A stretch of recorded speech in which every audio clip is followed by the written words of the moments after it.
BJP का अपना core voter वो बीजेपी के खिलाफ सड़क पर उतर गया है और खुल करके कह रहा है कि हम बीजेपी को वोट नहीं देंगे, कसम खाते हैं।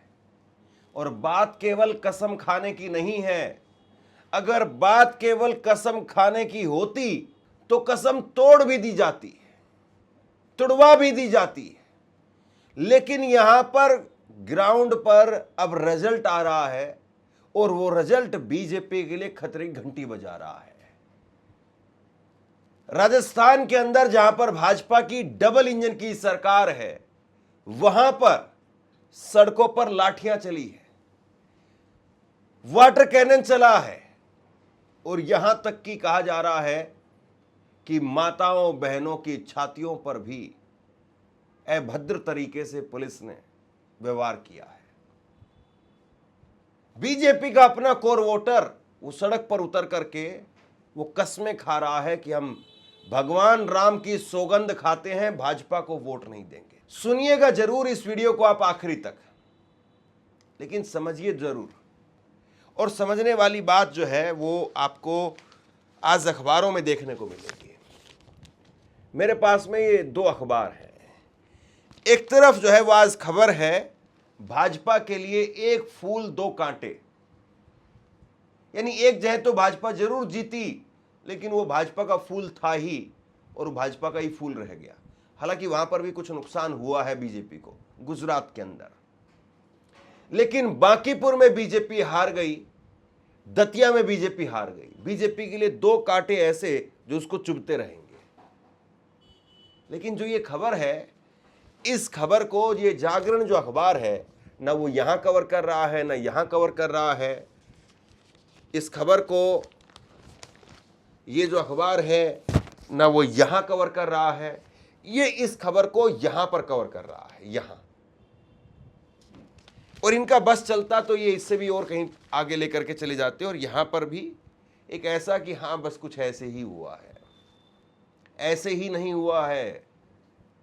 सवर्ण जो बीजेपी ये कहती कि सवर्ण हमारा कट्टर वोटर है, ये मारेंगे तो ये पिटेंगे, ये पिटाई भी खाएंगे, मार भी खाएंगे, लेकिन ये भाजपा को ही वोट देंगे। ये जो कहा जाता है सवर्ण वोटर के लिए, वो सवर्ण वोटर भी बीजेपी से किनारा कर चुका है। और वो सवर्ण वोटर वो भी कह रहा है कि भैया हम भाजपा को वोट नहीं देंगे। कस्में खाई जा रही थी। कल जो दो चीजें हुई हैं, एक तरफ कस्में खाई जा रही थी और दूसरी तरफ रिजल्ट में दिखाई दे रहा था कि सवर्ण वोटर वो बीजेपी से बहुत दूर चला गया है। शपथ लेते हैं प्रभु श्री राम की, प्रभु परशुराम भगवान की, परशुराम भगवान की, अग्रसेन भगवान की, चित्रगुप्त भगवान की। इससे आने वाले चुनाव में, पंचायती राज चुनाव में, नगर निगम चुनाव में भारतीय जनता पार्टी को वोट नहीं देंगे। हम कसम खाते हैं भगवान की। पक्का है क्या? उनकी कोई रैली में भी नहीं जाएंगे और जो हमारे राजनीतिक नेता जो हमारे पास दिए उनका भी विरोध करेंगे।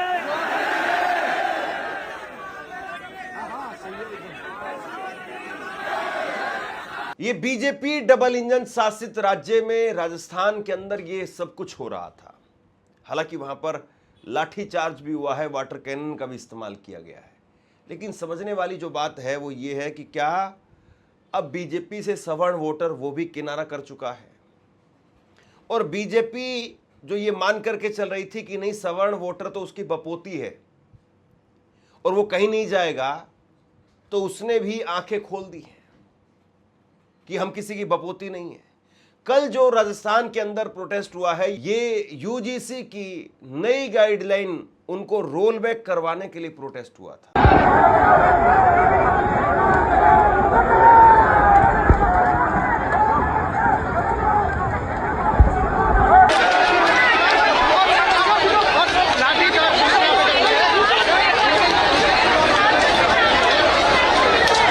लेकिन रोल बैक कुछ और भी हो चुका है, ऑलरेडी हो चुका है, और वो रोल बैक हो चुका है सवर्ण वोटर। सवर्ण वोटर जो ये कहा जाता था कि भैया ये केवल बीजेपी के वोटर नहीं है, ये केवल बीजेपी के सपोर्टर नहीं है, बल्कि ये माहौल बनाने वाले आदमी हैं। यानी अगर गांव में अगर सवर्ण वोटर अगर वो 1000 हैं तो वो 2000 3000 को इन्फ्लुएंस कर लेंगे, ये कहा जाता था कि ये माहौल बनाने वाले हैं, बोलते रहेंगे, लोगों को बोलने नहीं देंगे दूसरे लोगों को, और बीजेपी के पक्ष में माहौल बनाते चले जाएंगे, और जो विपक्ष में बोलने वाला है उसको डिमीन कर देंगे। लेकिन अब देखिए किस तरीके से पूरा बीजेपी के खिलाफ हो गए। बांकीपुर के अंदर कुल 3,70,000 वोट है, और यहां पर 37% सवर्ण वोटर हैं। इसमें कायस्थ सबसे ज्यादा हैं 14%, भूमियार 8%, ब्राह्मण 7%, राजपूत 5%, और सवर्ण वोटर 3,70,000 में से 1,70,000 है। हार का जो मार्जिन रहा है वो 19,000 रहा है। यानी ये जो सवर्ण वोटर है, वो सवर्ण वोटर ने भी वोट नहीं किया बीजेपी को। अगर 1,70,000 में से अगर ये बीजेपी को लाख वोटर भी वोट कर देते तो बीजेपी आसानी से जीत जाती, लेकिन बीजेपी को वोट नहीं किया। दतिया के अंदर देखिए आप, दतिया में सवर्ण वोटर 25% है, कुल सवर्ण वोटर 60,000 है, और बीजेपी की हार का जो मार्जिन है वो 6,000 है। 60,000 लोग, अगर 60,000 लोग वहां पर वोट डाल देते तो बीजेपी क्या 6,000 से हारती? बिल्कुल नहीं हारती। लेकिन यहां पर भी जो है वो तगड़ा झटका लगा है। लेकिन इस मामले को लेकर के अखिलेश यादव दूसरी बात कह रहे हैं। अखिलेश यादव कह रहे हैं कि इन्होंने एक बार ये फेयर इलेक्शन करवा करके देखा है, चेक किया है कि जनता हमसे कितनी नाराज है, उसके बाद में हमें कितनी तैयारी करने की जरूरत है। ये चेक कर रहे हैं सिर्फ, और इसके बाद में ये फिर वही गड़बड़ करेंगे। सर बांकीपुर के नतीजे, सर बांकीपुर के नतीजे पर, बांकीपुर के नतीजे पर, बांकीपुर सर, बांकीपुर के हार के बाद भारतीय जनता पार्टी के कार्यकर्ताओं को कुछ बाकी बचा ही नहीं, और 12 साल का ही रिटर्न गिफ्ट मिला है बीजेपी को। बीजेपी अगर कुंदरकी की तरह चुनाव लड़ती या बंगाल की तरह चुनाव लड़ती, बीजेपी फोर्स को लगा देती, और जैसे चुनाव लड़ते हैं बीजेपी के लोग, तो बीजेपी की हार नहीं होती। ये आपको हमको समझने की बात है। उन्होंने बिना पुलिस प्रशासन को लगा के, बिना बेईमानी किए, बिना ईवीएम पे कुछ घोटाला किए देखना चाहते थे कि कितनी नाराजगी है उन्हें। इसलिए धोखे में मत रखो आप भी हो, ना हम धोखे में। ये हार नहीं है, उन्होंने अपना तय किया है कि बिना बेईमानी के जनता कितना वोट देगी। अगर कुंदरकी जैसा चुनाव लड़ते, रामपुर जैसा चुनाव लड़ते, यूपी के बाई इलेक्शन थे उस तरह चुनाव लड़ते, तो क्या बीजेपी हारती? क्या पीके की मदद की बीजेपी ने? हमने नहीं देखा कैसे चुनाव था। मैं सवाल पीके की मदद की सर बीजेपी ने? नहीं देखिए, ये अपने शब्द मुझे मत कहिए, मैं आपसे कह रहा हूँ कि बीजेपी को समझने की जरूरत है। बीजेपी ने बिल्कुल फेयर चुनाव कराया इस बार। पुलिस प्रशासन नहीं लगाया, जिस तरीके से उन्होंने कुंदरकी चुनाव में, मीरापुर के चुनाव में, रामपुर के बाई इलेक्शन के चुनाव में, या अन्य जो बाई इलेक्शन यूपी के होते जो बेईमानी की थी वो नहीं की। और जिस तरह बंगाल में उन्होंने फोर्स लगाया था, वो फोर्स नहीं लगाया। क्या आपने फोर्स देखा? वैसे कुंदरकी जैसा फोर्स देखा आपने? तो समझ लो आप, तो वो चेक कर रहे थे कि कितनी जनता में नाराजगी है। जब आम चुनाव आएगा तो वो अपना फोर्स लगा देंगे। अब तो दतिया की तो बतिया ही मत करो, बात ही मत करो आप। हमें खुशी है कि दतिया की जनता ने और समाजवादी कार्यकर्ताओं ने जिम्मेदारी से, आपने जीतू पटवारी से, सर आपने जीतू पटवारी से बात की थी दतिया को लेकर, दतिया में आपने मदद की? मैंने कांग्रेस पार्टी के प्रदेश अध्यक्ष और उनसे बातचीत हुई, और हमारी पार्टी का जो भी संगठन है मध्य प्रदेश का और झांसी का, क्योंकि रिश्तेदारियां हैं आपस में, विधानसभा में इधर उधर दोनों क्षेत्रों में एक दूसरे की रिश्तेदारियां हैं, तो जो मदद और सहयोग कर सकते थे हम लोगों ने किया। सवाल यही है कि जो कुछ इस वक्त में हो रहा है उसको विपक्ष के नेता किस तरीके से देख रहे हैं, और उसको अपनी तैयारी मान रहे हैं, या उसको अपनी जीत मान रहे हैं, या उसको सबक के तौर पर ले रहे हैं। उसको सीख के तौर पर ले रहे हैं। अखिलेश यादव वो कह रहे हैं कि नहीं, इन पर विश्वास नहीं कर सकते, इन्होंने जिस तरीके से किया है उस पर विश्वास नहीं कर सकते हैं। ये एक बार फेयर इलेक्शन करवा करके चेक कर रहे हैं कि कितना लोग खिलाफ है और कितनी सेटिंग करने की जरूरत है, ये अखिलेश यादव ने कहा है। और सबसे जरूरी जो चीज है, सबसे जरूरी चीज ये है कि अगर अब उसका अपना वोटर वो अगर अड़ रहा है और वो इस बात को भी देख रहा है, अब कई व्हाट्सएप ग्रुप जो है मैं देख रहा था, कल हम कहीं पर बैठे हुए थे, वहां पर कुछ लोगों ने व्हाट्सएप ग्रुप दिखाए और उन्होंने कहा कि अब सवर्णों के बीच में ये बात चल रही है कि जो भी दबाव डालता है सरकार से वो अपनी बात मनवा करके आ जाता है। किसान आए, किसानों ने दबाव डाला और किसानों ने जब दबाव डाला तो सरकार को माफी भी मांगनी पड़ी, 3 कृषि कानून वो वापस भी लेने पड़े। अभी देखिए 36 दिनों के अंदर अंदर दबाव डाला बच्चों ने और 36 दिनों में सरकार को अपने मंत्री का इस्तीफा लेना पड़ा। पहली बार किसी मंत्री का इस्तीफा हुआ है। तो हम भी दिल्ली जाएंगे अब, और दिल्ली जाकर के हम भी मोर्चा खोलेंगे, हम भी मोर्चे पर बैठेंगे और हम भी यूजीसी की जो नई गाइडलाइन है उसको वापस करवाएंगे। लेकिन सरकार के लिए इधर कुआं और उधर खाई वाली स्थिति है। अगर ये यूजीसी की नई गाइडलाइन वापस ली तो सवर्ण वोट तो आ जाएगा, लेकिन दलित, पिछड़ा, शोषित, वंचित जो तबका है वो सारा का सारा एक नए प्रोटेस्ट पर आकर के खड़ा हो जाएगा। वो कहेगा कि नहीं नहीं, ये यूजीसी की नई गाइडलाइन लागू करो। वो लागू करवाने पर अड़ा हुआ है और ये वापस करवाने पर अड़े हुए हैं। और अभी जो है वो जो दलित, शोषित, वंचित, पिछड़ा तबका है वो अभी शांत बैठ करके देख रहा है बीजेपी को, और इधर जो बीजेपी का अपना तबका है वो उससे निकल रहा है। प्रियंका गांधी कह रही है कि देश का मूड बदल रहा है, लोग बीजेपी से ऊब गए हैं, और अब दतिया और बांकीपुर इसका उदाहरण है। साफ दिख रहा है ना कि लोग थक चुके हैं, ऊब चुके हैं बीजेपी से, समझ रहे हैं अब कि क्या हो रहा है क्या नहीं हो रहा है देश में। और उसके और ये या मेरे ख्याल से ये शुरुआत है। क्या ये रिफ्लेक्शन है मैम? उत्तर प्रदेश में इसका क्या असर होगा? उत्तर प्रदेश में वो इसका क्या आगे देखेंगे क्या होगा। लेकर आवाज उठाएंगे।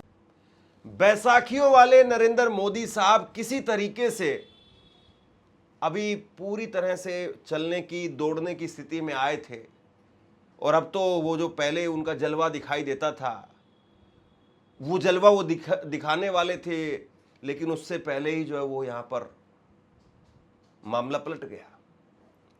यानी परिसवन बिल लेकर के आना था, बहुत सारी चीजें पाइपलाइन में थी, लेकिन चंदा चोरी वाला मामला इस बीच में सामने आ गया। जेनजी, जेन अल्फा युवा वो आक्रोशित है, और विपक्ष के हाथ में एक तरीके से औजार मिल गया है। विपक्ष के हाथ में एक तरीके से आप यूं कहिए कि अब वो जो जोश वाली जो टेबलेट है वो मिल गई है, और वो यही है कि भैया पूरी ताकत से सड़क पर उतरो तो सरकार झुकेगी, हर हालत में झुकेगी, लेकिन उतरना पड़ेगा आपको। और अब जिस तरीके से नरेंद्र मोदी के खिलाफ मोर्चा खुल रहा है, अभी भी पेपर लीक वाला मसला ऐसा नहीं कि खत्म हो गया और खत्म हो गया। पेपर लीक तो गाहे बगाए कोई ना कोई पेपर होगा तो फिर से लीक होगा, और फिर से लीक होगा तो फिर से दिल्ली का रास्ता युवा देखेंगे, फिर से वो दिल्ली आएंगे। और जो जैनजी है वो जिस तरीके से सोशल मीडिया पर कहर बरपा रहा है, सरकार उससे निपट नहीं पा रही है, और ऐसे में अपना जो कोर वोटर है वो सरकार से अलग नाराज है। यानी करेला नीम चढ़ा वो वाला मामला हो गया है। तो अब सरकार के लिए ऐसी स्थिति पैदा हो गई है कि वो इधर कुआं और इधर खाई वाली, ना निगलते बन रहा है ना उगलते बन रहा है। आगे जो बढ़ने की जो बातें थी वो तो छोड़ दीजिए, अब तो कुल मिलाकर के ये है कि किसी तरीके से धीरे धीरे सरवाइव कर लिया जाए और 29 की तरफ बढ़ा जाए। लेकिन 29 इतना आसान कहाँ, और 29 इतनी पास कहाँ, अभी तो बहुत दूर है। तो क्या नरेंद्र मोदी के लिए अब की बार जो रहा है वो बहुत कठिन हो गई है। प्रशांत किशोर ने उधर कह दिया है कि मुख्यमंत्री का इस्तीफा लीजिए। ये आपराधिक पृष्ठभूमि वाले आदमी को, जिसके ऊपर हत्या के आरोप रहे हैं, उस आदमी को मुख्यमंत्री के तौर पर बिहार स्वीकार नहीं कर रहा है। ये जनादेश है, मुख्यमंत्री को आप बदलिए। तो मोदी साहब कहाँ कहाँ पर यू टर्न लेंगे, कहाँ कहाँ पर किस किस को हटाएंगे, कहाँ कहाँ पर किस किस से माफी मांगेंगे। बिहार चुनाव में कह रहे थे कि मेरी माताजी को गालियां दी गई, लेकिन उसी बिहार चुनाव में देखिए आप, लड़के सड़क पर आकर के कह रहे थे कि वाटर कैनन का इंतजाम नहीं किया है क्या, आंसू गैस का कुछ इंतजाम वगैरह नहीं किया है क्या। तो किस दिलेरी के साथ में और किस तरीके से सरकार के खिलाफ अब आक्रोश सड़क पर है और सरकार उसको कैसे संभालेगी, सबसे बड़ा सवाल ये है। आने वाले दिन वो कितने कठिन होने वाले हैं, देखते जाइए। आप क्या सोचते हैं नीचे कमेंट सेक्शन में लिख करके जरूर बताइए। इस वीडियो को लाइक कीजिए और चैनल को सब्सक्राइब जरूर कीजिए। शुक्रिया, थैंक यू।